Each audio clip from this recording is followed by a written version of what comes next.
मैं Hamid Khan, team director path IAS academy, और मेरे साथ इस वक्त बैठे हैं डॉक्टर विपिन जैन। आप 185th रैंक 2003 यूपीएससी के रिजल्ट में आपको प्राप्त हुआ है और फर्स्ट अटेम्प्ट है आपका।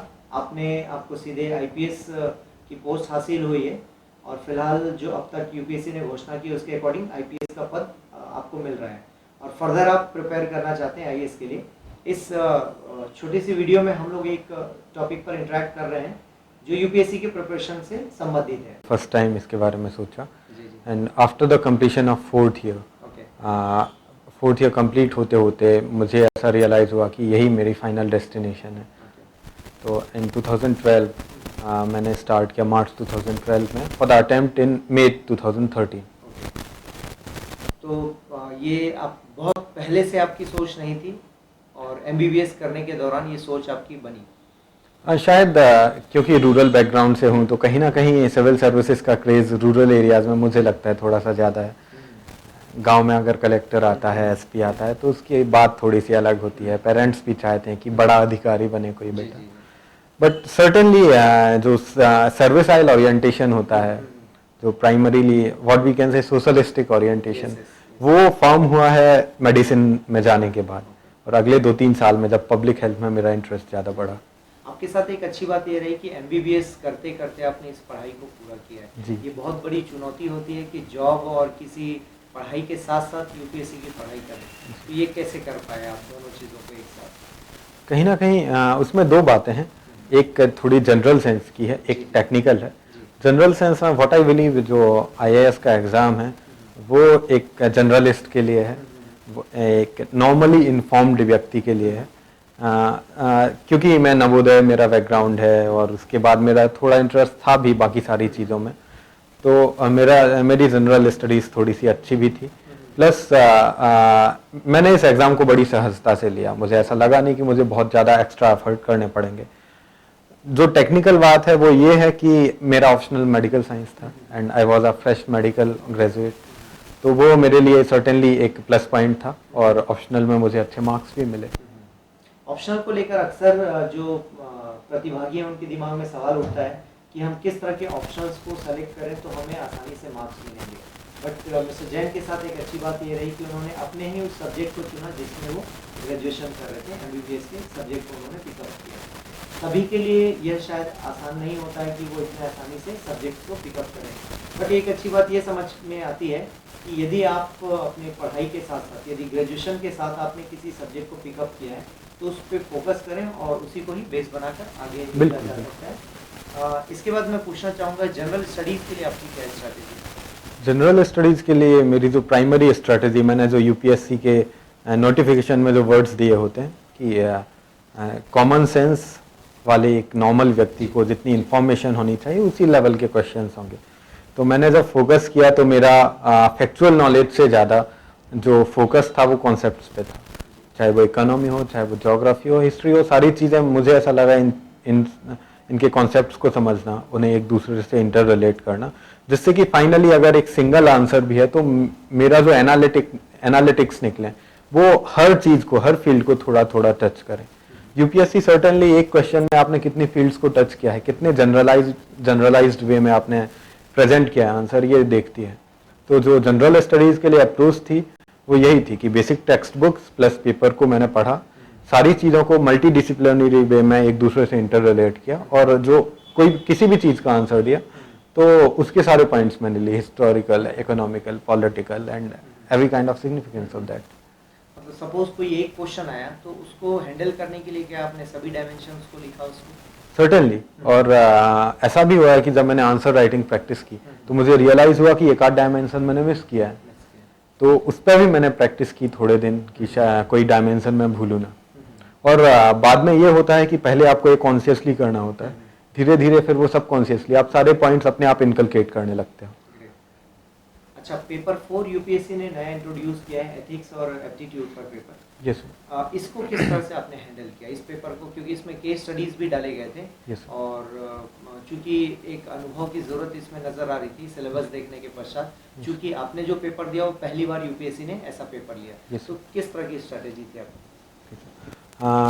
जो उसमें थ्योरी क्वेश्चंस थे, मुझे पेपर देखने के बाद लगा कि शायद उनमें बहुत ज़्यादा what we can say preparation की रिक्वायरमेंट नहीं है, स्पेशलाइज्ड नॉलेज नहीं चाहिए, वो आपका पर्सनल एक्सपीरियंस ज़्यादा पूछते हैं, व्हाट इज कॉन्साइंस और क्राइसिस ऑफ कॉन्साइंस, ऐसे क्वेश्चंस होते हैं। तो दे आर सर्टेनली, अगर आपने वैसे फील नहीं किया है तो you can not exactly tell what they are, उनकी कोई exact definition what I think हो भी नहीं सकती। अबाउट केस स्टडीज, मैंने सर्टेनली कुछ केस स्टडीज को स्टडी किया था online, and what I think case studies में it is more important to give the 2-3 options that can be there. तो वो मैंने वहां से सीखा, मे बी मैंने 50-100 केस स्टडीज की होंगी, उसके अलावा आई थिंक एज सच कोई स्पेशलाइज्ड प्रिपरेशन उस पेपर के लिए नहीं थी। केस स्टडी पर्टिकुलर किसी एक वेबसाइट से या अलग-अलग वेबसाइट से आपने फॉलो किया? केस स्टडीज मैंने इनसाइट्स ऑन इंडिया एक साइट है, उस पे एथिक्स की भी केस स्टडीज की एक सीरीज थी, तो उसमें मैंने करीब 20-30 केस स्टडीज देखी। उसके अलावा ARC रिपोर्ट्स हैं, ARC रिपोर्ट्स मोस्ट इम्पोर्टेंट, हाँ, तो उसमें भी कुछ एक पॉइंट्स ऐसे होते हैं जिन्हें आप केस स्टडीज की तरह ले सकते हैं, तो वो भी काइंड ऑफ इम्पोर्टेंट है। ओके, डॉक्टर विपिन के साथ बातचीत करने पर एक मुझे कॉमन चीज़ निकल कर आती है कि आज जो 21वीं सदी में जो हमारे लिए सबसे ज़्यादा हेल्पफुल है वो इंटरनेट की दुनिया है। अभी जो रिसेंट कैंडिडेट्स हैं उनसे भी यही रिक्वेस्ट होगी कि आप सेलेक्टेड बेसिस पर कुछ ऐसी साइट्स फॉलो कीजिए जहाँ पर क्वालिटी मटेरियल्स अवेलेबल हैं, जैसा कि डॉक्टर जैन ने भी फॉलो किया, और शायद आपको भी ये चीज़ें करनी चाहिए, क्योंकि उन मटेरियल्स में आपको क्वालिटी नज़र आती है। गवर्नमेंट की ओरिजिनल रिपोर्ट्स आप फॉलो कर सकते हैं, कुछ बड़े ऑर्गेनाइजेशंस हैं जो वर्ल्ड लेवल पर जाने जाते हैं, लाइक WHO हैं, WTO हैं, इनको भी इनके कुछ डॉक्यूमेंट्स हम फॉलो कर सकते हैं। डॉक्टर जैन, मैं आगे पूछना चाहूँगा कि इंटरव्यू को किस तरह से आपने प्लान किया था? इसके लिए कोई प्रिपरेशन थी या जस्ट एक नॉर्मल जो आपकी पर्सनालिटी थी उसको आपने कैरी किया? इंटरव्यू के लिए सच मैंने मेंस के रिजल्ट तक बहुत ज़्यादा कुछ नहीं सोचा था, क्योंकि मेरी ऑलरेडी पोस्टिंग्स थी इंटर्नशिप में, मैं उनमें बिजी था। जब मेंस का रिजल्ट आया तो उसके बाद मैंने फाइनली सोचा कि I should be taking some mock interviews. मैं दिल्ली गया, मैंने एक मॉक इंटरव्यू लिया और मैं वापस आ गया, क्योंकि मुझे दिल्ली में रह के शायद 2-3 दिन में ही ये रियलाइज़ हो गया कि इंटरव्यू के लिए जो प्रिपरेशन है that should be on ground. आप जितना नीचे जाओगे उतना ज़्यादा अच्छा होगा। तो मैं वापस लौटा और फिर इंटर्नशिप कंप्लीशन के अगले 10 दिन में मैंने एक रूरल इंटर्नशिप सॉर्ट ऑफ की। मैं जाके अपने होम डिस्ट्रिक्ट के कलेक्टर से मिला और उनके सामने अपनी बात रखी कि मैं ऐसा कुछ करना चाहता हूँ, तो उनने कोऑर्डिनेट किया। He is also a doctor. तो और फिर मैं गवर्नमेंट डिपार्टमेंट्स में गया, मैंने गवर्नमेंट फैसिलिटीज़ को देखा, right from district hospital to a sub centre. मैं नर्स से लेके सिविल सर्जन सभी से मिला, हेल्थ के मामले में, एजुकेशन के मामले में मैं DEO से लेके टीचर्स तक से मिला, आंगनबाड़ीज़ गया, सुपरवाइजर्स से मिला, DPO डिस्ट्रिक्ट प्रोग्राम ऑफिसर्स से मिला। तो गवर्नमेंट ऑफिशियल्स से बात करने पर मुझे एग्जैक्ट पता चला कि वो सारी स्कीम्स, वो सारी लंबी लंबी बातें, ऊंची ऊंची बातें जो हम मेंस के लिए पढ़ते हैं, जो लिखते हैं, उन सबका इम्प्लीमेंटेशन एक्चुअली ग्राउंड पे कैसा है। और वहाँ जाके एक और बात जो कंफर्म हुई, what I think interview is about your personality. वो आपको टेस्ट करते हैं कि आपके पास कोई ब्लूप्रिंट है, आपके पास कोई विजन है क्या एग्जैक्टली फ्यूचर के लिए। तो वो जो विजन है वो नीचे जाके पता चलता है। जब आप प्रॉब्लम्स से डायरेक्टली डील करते हो तब आप सोचते हो कि हाँ यार ऐसा भी किया जा सकता है। Great great. इस बात में एक मैं मुद्दा पकड़ना चाह रहा हूँ कि विजन की जो बात आपने कही, विजन मुझे लगता है वाकई हर स्टूडेंट का होना चाहिए। बीइंग अ सिविल सर्वेंट हम इस फील्ड में जा रहे हैं तो डेफिनेट तौर पर एक स्टूडेंट के लिए एक अपना विजन होना चाहिए। सिर्फ किताबी दुनिया में उलझकर हम सोच लें कि एग्जाम पास कर जाएं, शायद ये संभव नहीं है। तो जैसा आपने बताया कि इंटरव्यू के लिए खास प्रिपरेशन की जरूरत नहीं, पर्सनालिटी ओरिएंटेड सारे आंसर्स आपको पूछे जाते हैं या क्वेश्चंस पूछे जाते हैं जिनका जवाब आप देते हैं। क्या इसका इन बातों पर भी प्रभाव पड़ता है कि कौन किस पृष्ठभूमि से है, इस बात का फर्क पड़ता है? मुझे ऐसा नहीं लगता है। मेरी पृष्ठभूमि ग्रामीण थी, बहुत ज़्यादा इंग्लिश भी मैंने बहुत ज़्यादा कन्वर्जेंट नहीं था इंग्लिश के साथ, जितना ग्रेजुएशन में हुआ उतना था। बट मेरा मीडियम ऑफ इंटरव्यू इंग्लिश ही था। मेरी इंग्लिश इज सो ठीक ठाक सी है, फिर भी मुझे मार्क्स अच्छे मिले, मेरा इंटरव्यू भी अच्छा गया। रिगार्डिंग पृष्ठभूमि, तो मेरी पृष्ठभूमि मेरे लिए प्लस पॉइंट साबित हुई। मैं ग्रामीण था, वो सब था, तो मैंने प्रॉब्लम्स को, गांव की प्रॉब्लम्स को, रूरल एरियाज की प्रॉब्लम्स को, पर्टिकुलर मेरा रीजन बुंदेलखंड जिस पे मुझे क्वेश्चंस भी पूछे गए, उसकी जो एक्चुअल प्रॉब्लम्स हैं उन्हें मैंने फर्स्ट हैंडेडली देखा है। तो पृष्ठभूमि मेरे हिसाब से आपकी पृष्ठभूमि सदा आपके साथ जुड़ी रहती है, उसके साथ कोई भी प्रिजुडिस बनाने की जगह उसी को एक अपनी ताकत के तौर पर लीजिए, क्योंकि पृष्ठभूमि से आप 100% अगर जुड़े हैं तो उससे रिलेटेड कोई भी क्वेश्चंस हैं उससे आप उनमें बेहतर कर पाएंगे। बहुत बढ़िया, ये एक अच्छी बात है कि वाकई जैसा आपने कहा कि पृष्ठभूमि और व्यक्तित्व ये दोनों जुड़े हुए मामले हैं और इन दोनों ही मामलों को एक साथ जोड़कर देखा जा सकता है। और मुझे लगता है यदि आप जिस भी स्थान से हैं, यदि उस स्थान के बारे में जानकारी जुटा लें, अपने जिले के बारे में, अपने राज्य के बारे में, परिवार के बारे में, तो शायद इन्हीं सब सवालों को इंटरव्यू में पूछा जाता है। बिल्कुल। आपसे हॉबी पर सवाल किए गए होंगे, तो हॉबी आपने क्या रखी थी? नॉट एग्जैक्टली हॉबी, जो अब स्पेशल टीम स्पोर्ट्स पार्टिसिपेशन में मैं स्टेट हॉकी खेला हुआ हूँ 2007 में, तो हॉकी पे मुझसे क्वेश्चंस पूछे गए काफ़ी सारे about the state of hockey in India and about hockey की कुछ टेक्निकल चीज़ें, मेरी प्लेइंग पोजीशन उससे रिलेटेड कुछ। इसके अलावा जो क्वेश्चंस थे, मेरी प्रोफाइल थी दैट वाज वेरी वर्सेटाइल। मेरी हॉबीज में सिनेमा एंड मूवीज था, क्रिएटिव राइटिंग था, पब्लिक हेल्थ जर्नलिज्म था, मैंने लोकल हिंदुस्तान टाइम्स के लिए कुछ पब्लिक हेल्थ पे आर्टिकल्स लिखे हैं। तो एक ब्लैंकेट सॉर्ट ऑफ क्वेश्चन उन्होंने पूछा था कि आपने इतनी सारी चीज़ें की, इनसे आपको क्या वैल्यूज ऐसी मिली हैं जो एडमिनिस्ट्रेशन में काम आ सकती हैं। तो जो एक प्राइमरी क्वेश्चन हॉबीज से ए आया था और व्हाट आई थिंक इसका मैंने सेटिस्फैक्टरीली आंसर दिया था। करंट अफेयर्स से कुछ पूछा गया था राइट नाउ, कोई भी जो चीज़ें चल रही थी उस वक्त, उनसे कोई सवाल आपसे पूछा गया था?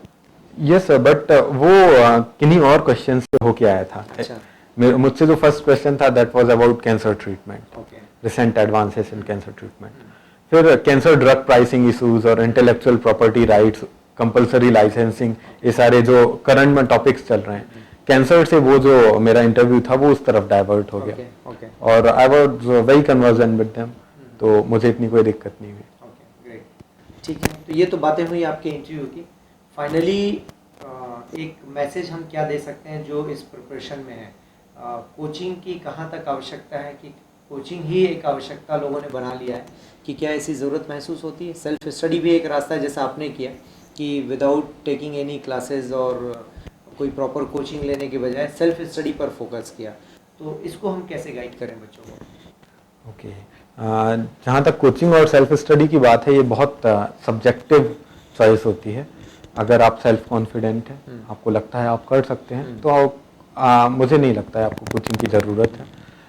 अगर आप कहीं भी आपको लग रहा है कि नहीं हो पाएगा या कोई दिक्कतें हैं या कोई ग्लिचेस दिख रहे हैं आपको अपने पर्सोना में और उन्हें ठीक करना चाहते हैं, आपको ऐसा लग रहा है कि कोई हेल्पिंग हैंड हमेशा आपके साथ रहे, तो सर्टेनली आपको कोचिंग ज्वाइन करनी चाहिए। ये बहुत सब्जेक्टिव चॉइस है।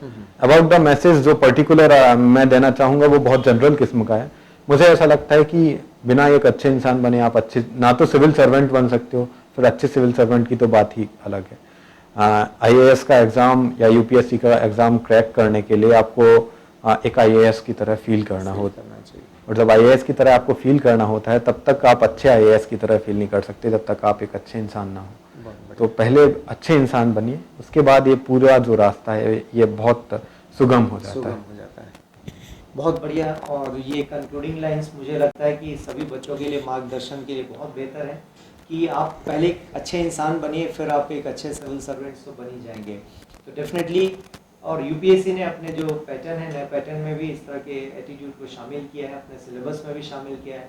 वो हमसे पूछना चाहती हैं कि आप किसी मुद्दे के बारे में कितना सोच पाते हैं, किसी टॉपिक के बारे में हम लोग कितना सोच पाते हैं। और ये तभी होगा जब हम जेन्युइन आर्टिकल्स, जेन्युइन किताबें, जेन्युइन जर्नल्स, जेन्युइन न्यूज़पेपर्स पर हम फोकस करना स्टार्ट कर दें। तो कोचिंग सिर्फ एक प्लेटफॉर्म प्रोवाइड कर सकते हैं, बाकी आप अपने पैरों पर खड़े होना सीखिए और एनालिटिकल बनिए और चीज़ों को डेप्थ में जाकर देखना सीखिए। और यही आशा है कि आप सभी इस मार्ग में सफल हों। और इसी आशा के साथ मैं डॉक्टर जैन का धन्यवाद करना चाहता हूँ। Thank you very much. Welcome.